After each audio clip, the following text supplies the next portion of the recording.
Esse ainda é o capítulo 17 do vídeo, número 17, parte 2. Eu tô fazendo assim que é pra não ficar muito grande, 18, 19, 20, 21, sabe? Eu devia ter pensado isso no início, mas já foi. Parte 17, capítulo número 2. Parte número 2. Então o que Paulo está falando é isso. Vocês estão mortos para a lei. Do ponto de vista da lei, a lei vê vocês como mortos para a lei da primeira aliança.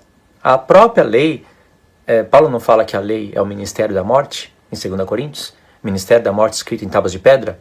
É ela que dá o conhecimento para você. Por exemplo, antes de Paulo escrever Romanos 7, ele escreveu Romanos 5.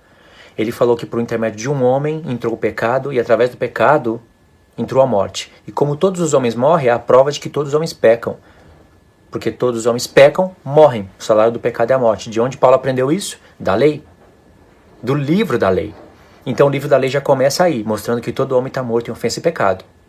Depois vem o episódio de Abraão, e Deus começa a mostrar para Abraão que dele tiraria um povo e da descendência dele seria bendita todas as famílias da terra.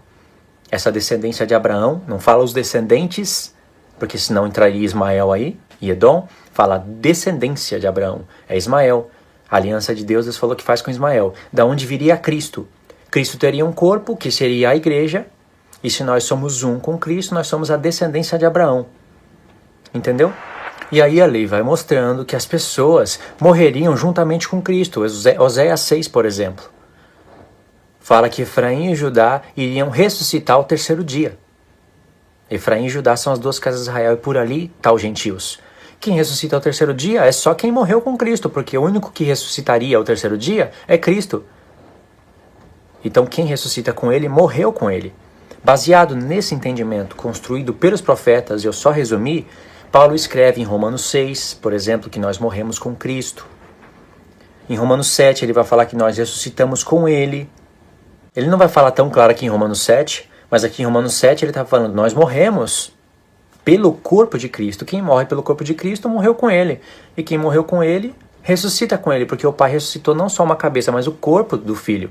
Em Efésios 2, ele fala, ressuscitaste com Cristo. Entendeu o mistério? Então a lei mostrava esse grupo de pessoas que morreriam através do corpo de Cristo. Então quando o homem morre, o marido deixa a esposa livre da primeira aliança.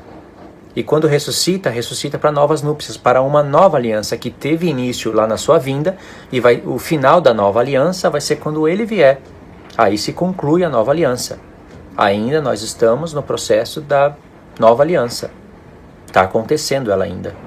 Aí no verso 5, Paulo fala, porque quando vivíamos segundo a carne, as paixões pecaminosas postas em realce pela lei operavam em nossos membros a fim de frutificarem para a morte.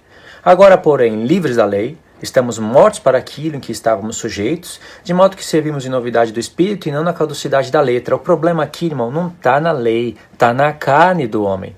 Então, para resolver esse problema, Deus envia o seu Filho em semelhança de carne, do pecado, e resolve o problema, porque o problema está na carne e não na lei. Aí, Paulo diz no verso 7, é claro que isso que eu falei está em Romanos 8, mas já adiantei, né? No verso 7, Paulo diz, que diremos, pois? É a lei pecado? De modo nenhum. Mas eu não teria conhecido o pecado, senão por intermédio da lei. Pois não teria conhecido a cobiça se a lei não dissera, não cobiçarás.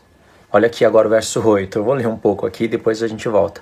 Mas o pecado, tomando ocasião pelo mandamento, despertou em mim toda a sorte de concupiscência, porque sem lei está morto o pecado. Outra hora, sem lei eu vivia, mas sobrevindo o preceito, reviveu o pecado e eu morri. O mandamento que me fora para a vida, verifiquei que esse mesmo se me tornou para a morte, porque o pecado, prevalecendo do mandamento, pelo mesmo mandamento, me enganou e me matou. Por conseguinte, a lei é santa, e o mandamento santo, justo e bom. Olha de novo aquelas perguntinhas. Acaso o bom se me tornou em morte? De modo nenhum. Por que ele fala acaso o bom se me tornou em morte?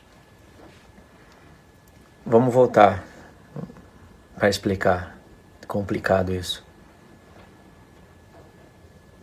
Verso 8.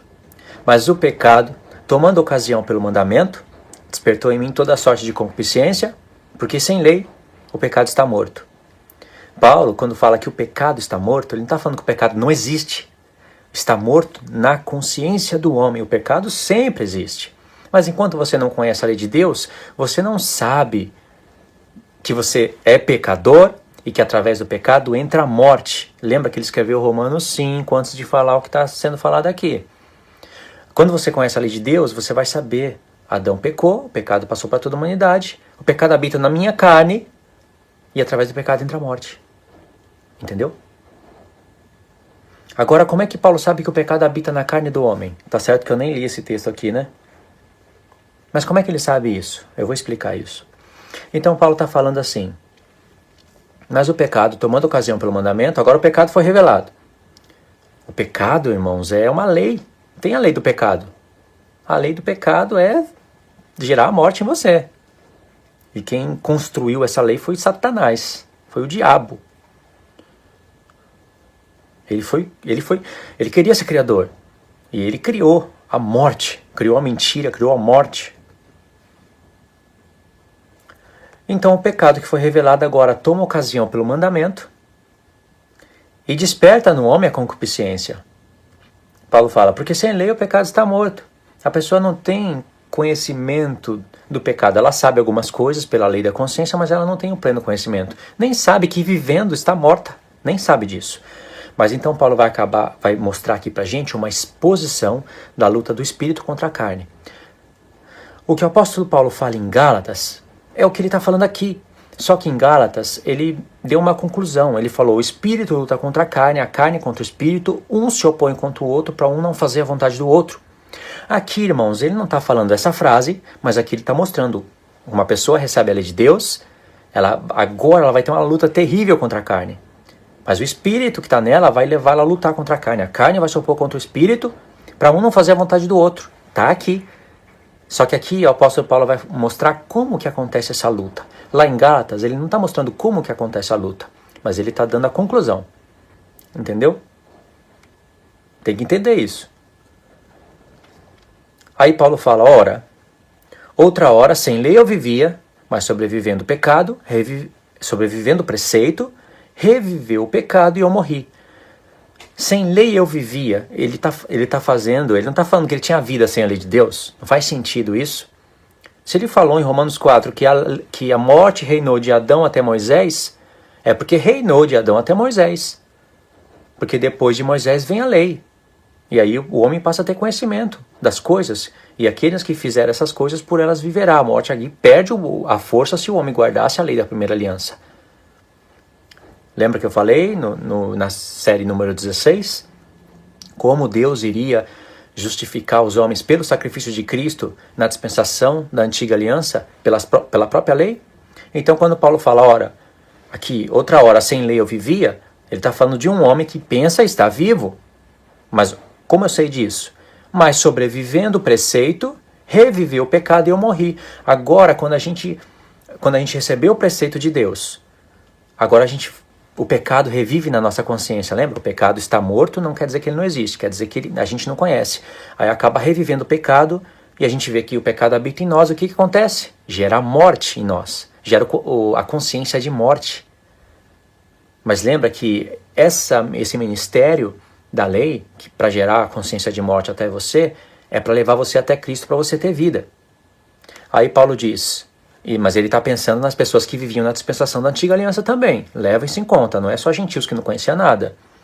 Pessoas que viviam na dispensação da antiga aliança e não meditassem na lei de Deus, pensariam que estavam vivas diante de Deus. Verso 10. O mandamento que me fora para a vida, verifiquei eu que este mesmo se me tornou para a morte. O mandamento é para dar vida, não é? Faz e vive. Mas ele verificou que agora se tornou em morte. Porque agora a lei despertou nele coisas e ele viu que o pecado está nele e que ele está morto. E que ele não consegue vencer, ele não consegue lutar contra isso. Calma que a gente vai chegar lá. Porque o pecado, ele vai explicar o porquê. Ele fala e explica. Verso 10, vamos pegar de novo. E o mandamento que me fora para a vida, verifiquei que este mesmo se me tornou para a morte. Por quê, Paulo? Porque o pecado, prevalecendo-se do mandamento, pelo mesmo mandamento me enganou e me matou. Olha a conclusão dele. Por conseguinte, a lei é santa e o mandamento santo, justo e bom. Você vê que foi o pecado que prevaleceu contra o mandamento. Aí é pessoas inclinadas para a carne. Por isso que é uma exposição da luta da carne contra o espírito. Tem a ver com Gálatas. Então, se o pecado te enganar pelo mandamento e prevalecer sobre o mandamento que era para te gerar vida, te gera morte. Porque o pecado não poderia gerar isso em você se não fosse pelo mandamento. A lei revelou o pecado. Então o pecado agora vai querer seduzir o homem, se aproveitar da lei para gerar a morte no homem. Porque o pecado sabe, lembra, a lei do pecado é do diabo. O pecado sabe que se você praticar as coisas que seria contra a lei, isso gera morte em você. Aí Paulo fala, por conseguinte, no verso 12, a lei é santa e o mandamento santo, justo e bom. Aí Paulo disse, no verso 13, acaso o que é bom se me tornou em morte? A lei que era para me dar vida, então agora vai me dar morte? É isso que Paulo está falando? Aí Paulo escreve logo em seguida, de modo nenhum, não concluam isso, que o mandamento que era para dar vida agora gera morte em você. Não concluam isso. Pelo contrário, o pecado, para revelar-se como pecado, por meio de uma coisa boa, causou-me a morte, a fim de que pelo mandamento se mostrasse sobremaneira maligno. Olha que frase incrível, relacionada com o que ele disse antes. Acaso o que é bom se me tornou em morte? Não, de modo nenhum. Pelo contrário, o pecado, para se revelar-se como pecado, por meio de uma coisa boa, causou-me a morte, a fim de que pelo mandamento se mostrasse sobremaneira maligno. Olha, o pecado se aproveitou de algo que é santo, justo e bom, e através do próprio mandamento que é para a vida, ele te gera a morte.